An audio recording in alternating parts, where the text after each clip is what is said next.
இப்போ நம்ம sorting a CSV file with specified column. நம்ம என்ன காலம் சொல்கிறோமோ அந்த காலம் பிரகாரம் நமக்கு வந்து CSV வந்து சார்ட் ஆகணும் அப்படின்றதுக்கு எப்படி என்ன பண்ணுறது அப்படின்றத நான் சொல்ல போகிறேன். ஒரு உதாரணத்துக்கு எனக்கு வந்து பார்த்தீங்கன்னா ரோல் நம்பர் இருக்குது, நேம் இருக்குது, ஏஜ் இருக்குது, அட்ரஸ் இருக்குது. ரோல் நம்பர் படி சார்ட் பண்ணணுன்னா என்ன, இல்லை எனக்கு ஏஜ் பிரகாரம் சார்ட் பண்ணணுன்னா என்ன பண்ணுறது அப்படின்றதுக்கான ஒரு வழி. அதுக்கு என்ன பண்ணலாம் அப்படின்றதுக்கு ஒரு சின்ன எக்ஸாம்பிள் நான் கொடுக்க போகிறேன். ஸோ மற்றது எல்லாமே வந்து காமன் தான். இப்போ நம்ம ஒரே ஒரு சின்ன மாடிஃபிகேஷன் பண்ண போகிறோம், ஒரு அப்டேட் பண்ண போகிறோம். அது வந்து பார்த்தீங்கன்னா ஆப்ரேட்டர் அப்படின்ற இன்னொரு மாடியூலை வந்து கால் பண்ணுறேன். ஓகே, இப்போ எனக்கு வந்து சார்ட்டட் டைரெக்டாக லிஸ்ட்டில் கொண்டு போக தேவையில்ல, டைரெக்டாக சார்ட்டட் ஆஃப் அப்படின்னு ஒரு மெத்தட் இருக்குது. அதை வந்து நான் கொடுத்தனாவே போதும். நமக்கு வந்து பார்த்தீங்கன்னா 1 2 3 4ன்னு ஸ்டார்ட் ஆகிருக்கு. இதே நம்மளோட CSV ஃபைல் எப்படி இருக்குது அப்படின்னு பார்த்தீங்கன்னா 2143 இருக்குது. இந்த CSV ஃபைல் 2143 இருக்குது. பட் எனக்கு இங்கே சார்ட் ஆகி வந்தது வந்து பார்த்தீங்கன்னா 1 2 3 4 அப்படின்னு வந்திருக்கு.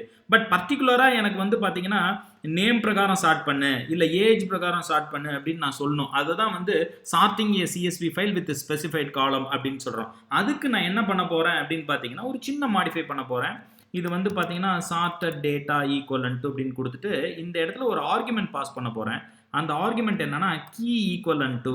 இப்போ ஆப்ரேட்டர் மாடியூல் நான் ஏற்கனவே இம்போர்ட் பண்ணியிருக்கேன் இந்த ஆப்ரேட்டர் மாடியூல். அந்த ஆப்ரேட்டர் மாடியூலில் யூஸ் பண்ண போகிறேன்.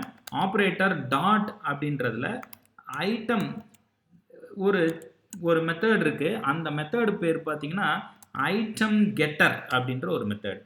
இந்த ஐட்டம் கெட்டர் அப்படின்ற மெத்தடில் நான் காலம் ஸ்பெசிஃபை பண்ண போகிறேன். ஒரு உதாரணத்துக்கு எனக்கு ஏஜ் பிரகாரம் வேணும் அப்படின்னா 0 1 2, எனக்கு ஏஜ் பிரகாரம் வேணும்னா 2 அப்படின்னு நான் கொடுக்குறேன்.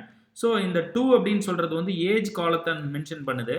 ஸோ வந்து பார்த்தீங்கன்னா எனக்கு சார்ட்டட் டேட்டா சார்ட்டட் டேட்டா வந்து யூஸ் பண்ணி பார்த்தோம்னா எனக்கு என்ன வரும் அப்படின்னு பார்த்தீங்கன்னா பாருங்கள், ஏஜ் காலம் பிரகாரம் வந்து பார்த்தீங்கன்னா 13 14 15 16 வந்திருக்கு. இது சார்ட் பண்ணியிருக்கு. ஓகேங்களா, எனக்கு ஏஜ் பிரகாரம். எனக்கு ஏஜ் தேவையில்லை, எனக்கு ரோல் நம்பர் படி வேணும் அப்படின்னு நினைக்கிறேன். ஸோ எனக்கு ரோல் நம்பர் படினா திருப்பி நான் ரீட் பண்ணுறேன். ரோல் நம்பர் படி வேணும் அப்படின்னு பார்த்தீங்கன்னா பாருங்கள், ரோல் நம்பர் படி ஸ்டார்ட் ஆயிடுச்சு 1 2 3 4 அப்படின்னு ஸ்டார்ட் ஆயிடுச்சு. ஓகேங்களா, ஸோ இந்த வகையில் வந்து பார்த்தீங்கன்னா ஒரு CSV ஃபைலை காலம் யூஸ் பண்ணி என்ன காலம் நமக்கு தேவையோ அந்த காலத்தை யூஸ் பண்ணி நம்ம வந்து பார்த்தீங்கன்னா சார்ட் பண்ணலாம். எனக்கு 1 கொடுக்குறேன், என்ன நடக்குதுன்னு பாருங்கள். 1 கொடுத்தா பாருங்கள் KRS ஆல்ஃபபெட்டிக்கலாக சார்ட் பண்ணியிருக்கு. ஓகேங்களா, ஸோ இந்த மாதிரி ஐட்டம் கெட்டர் அப்படின்றது நம்ம ஒரு மெத்தடு. இது ஆப்ரேட்டர் அப்படின்ற மாடியூல் இருக்குது. இந்த ஆப்ரேட்டர் மாடியூலை நீங்கள் மறக்காமல் இம்போர்ட் பண்ணிக்கணும். So that is very very important. மீண்டும் அடுத்த வீடியோவில் ஒரு CSV ஃபைலை ரீட் பண்ணி எப்படி ஒரு டிக்ஷனரின்ற ஸ்ட்ரக்சருக்குள்ளார அப்டேட் பண்ணுறது அப்படின்றத பார்க்க போகிறோம். நல்லா கவனிங்க, மறக்காமல் ப்ராக்டிஸ் பண்ணுங்கள். நன்றி, வணக்கம்.